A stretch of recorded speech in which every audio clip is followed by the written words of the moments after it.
Hello guys, welcome back to our YouTube channel Easy Learning Hacks. So आज का हमारा topic है what's the role of the judiciary. So let's begin. Judiciary का role क्या है? देखें, courts take decisions on a very large number of issues. Courts जो रहते हैं वो बहुत सारे इश्यूज़ पे अपने डिसीजंस रखते हैं। जैसे उनमें से कुछ रोल्स ये है जो कोर्ट्स निभाते हैं, जो जुडिशरी निभाती है। पहला आता है डिस्प्यूट रेजोल्यूशन। तो डिस्प्यूट क्या रेजोल्यूशन मतलब, देखें, अगर किन्हीं दो लोगों के बीच में डिस्प्यूट है तो उनको रिजॉल्व करने का काम करती है judiciary. The judicial system provides a mechanism for resolving disputes between citizens and the government, between two state governments and between the centre and state governments. मान लीजिए कि अगर दो सिटीजन्स के बीच में डिस्प्यूट होता है तो वो कहाँ जाएंगे? वो जाएंगे जुडिशरी के पास। तो जुडिशरी क्या करेगा? वो उनके डिस्प्यूट को रिजॉल्व करेगा। अब अगर सिटीजन्स और गवर्नमेंट के बीच में यही डिस्प्यूट, इसी तरीके से कोई डिस्प्यूट हो गया, मान लीजिए कि किसी सिटीजन की प्रॉपर्टी पे कब्जा किया गया गवर्नमेंट की तरफ से, तो वो क्या करेगा? वो अपना डिस्प्यूट लेके कहाँ जाएगा? वो जाएगा जुडिशरी के पास।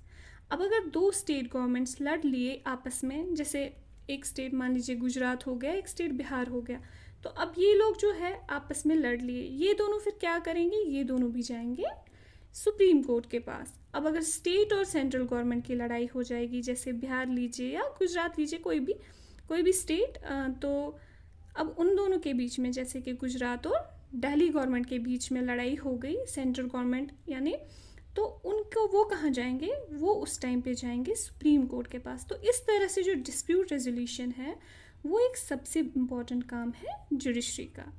दूसरा काम क्या है? दूसरा रोल क्या है जुडिशरी का? दूसरा रोल है जुडिशियल रिव्यू। जुडिशियल रिव्यू क्या होता है? देखें, एक और काम करती है जुडिशरी, जो है रिव्यू देना। जैसे कोई नया लॉ आया तो जुडिशरी क्या करेगी? वो उस लॉ पे अपना रिव्यू देगी, यानी ये लॉ सही है, ये गलत है, कहीं ये लॉ अनपॉपुलर तो नहीं, कहीं ये लॉ कंट्रोवर्शियल तो नहीं। इस तरीके से वो अपना रिव्यू देती है। Judiciary also has the power to strike down particular laws passed by the parliament if it believes that these laws are the violation of the basic structure of the constitution. मान लीजिए कोई law पास होता है parliament में, लेकिन वो law जो है वो वायलेट करता है बेसिक स्ट्रक्चर हमारे कॉन्स्टिट्यूशन का। जैसे हमारे फंडामेंटल लॉज को लिए, मतलब मान लीजिए हमारे फंडामेंटल लॉज को ये नया लॉ जो है वो वायलेट कर रहा है, तो वो जुडिशियल रिव्यू के लिए चले जाएगा, वो जुडिशियल रिव्यू के परव्यू में जाएगा और वो उस लॉ को हटा दिया जाएगा। जुडिशरी के पास इतना पावर है कि वो उस लॉ को हटा दे सकती है उस टाइम पे, ठीक है, अगर वो हमारे किसी भी बेसिक स्ट्रक्चर जो है कॉन्स्टिट्यूशन को वायलेट करेगा। ठीक, अब आता है हमारे पास तीसरा और इम्पॉर्टेंट रोल, वो है upholding the law and enforcing fundamental rights. Every citizen of India can approach the Supreme Court or the High Court if they believe that their fundamental rights have been violated. जो judiciary है वो क्या करती है? वो आपके fundamental rights को uphold करती है।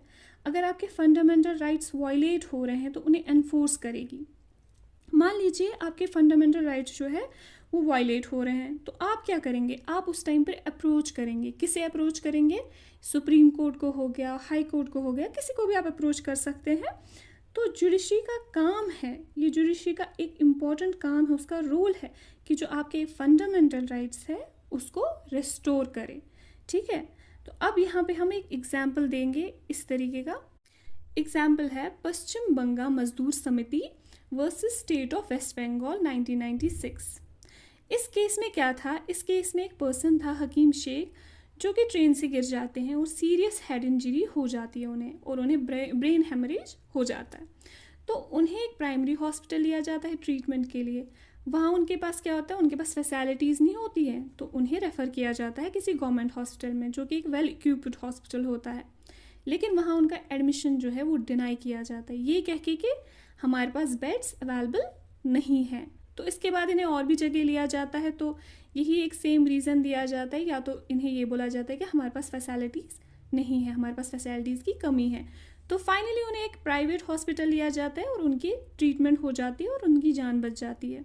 ठीक, अब जो वो ठीक हो जाते हैं तो मज़दूर जो समिति है वो उन्हें हकीम शेख का, मतलब जो हकीम शेख है उनके बिहाफ पे वो कोर्ट में केस फाइल कर देती है क्योंकि उनका जो एक राइट है वो बहुत ही इम्पोर्टेंट राइट, यानी कि राइट टू लाइफ आर्टिकल 21 वो वायलेट हो चुका था।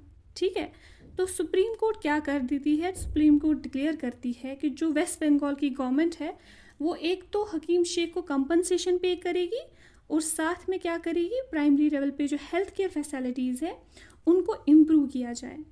तो आई होप ये आपको समझ आ गया होगा इसका एक एग्जाम्पल। देखिए, अब आप ऊपर एक इमेज देख रहे हैं, ये इमेज है सुप्रीम कोर्ट की। तो सुप्रीम कोर्ट जो है हमारी कंट्री में सबसे ऊपर आता है सुप्रीम कोर्ट। ठीक है, उसके बाद आता है हाई कोर्ट, उसके बाद डिस्ट्रिक्ट कोर्ट वगैरह। ठीक, जो सुप्रीम कोर्ट है that was established on 26 Jan 1950, the day India became a republic. Like its predecessors, the Federal Court of India 1937 to 1949, it was earlier located in the Chamber of Princes in the Parliament House. It moved to its present building on Mathura Road in New Delhi in 1958. जो supreme court है 26 Jan 1950 को establish किया गया। 26 Jan को हम क्या मनाते हैं, ऑब्वियसली रिपब्लिक डे। तो सुप्रीम कोर्ट से पहले क्या था, सुप्रीम कोर्ट से पहले था फेडरल कोर्ट ऑफ इंडिया। ये कहाँ लोकेटेड था, ये लोकेटेड था चैम्बर ऑफ प्रिंसेस। कहाँ पे, पार्लियामेंट में। देखिए, चैम्बर ऑफ प्रिंसेस एक ऐसा फोरम था जहाँ पे जो प्रिंसली स्टेट्स के रूलर्स थे इंडिया में, जो राजा रजवाड़ों के टाइम के रूलर्स थे इंडिया में, वो अपनी नीड्स, अपनी एस्पिरेशन जो है रखते थे कॉलोनियल गवर्नमेंट के सामने। ये वो वाला फोरम था। फिर उसके बाद 26 Jan 1950 को सुप्रीम कोर्ट बना दिया गया और इसे मूव किया गया इसकी प्रेजेंट बिल्डिंग में, जो कि कहाँ पे है, मथुरा रोड में, न्यू दिल्ली में। ठीक, पहले क्या था, ये 1950 को एस्टैब्लिश किया गया, ये उसके बाद 1958 में इसको मूव किया गया, कहाँ, न्यू दिल्ली। That's it.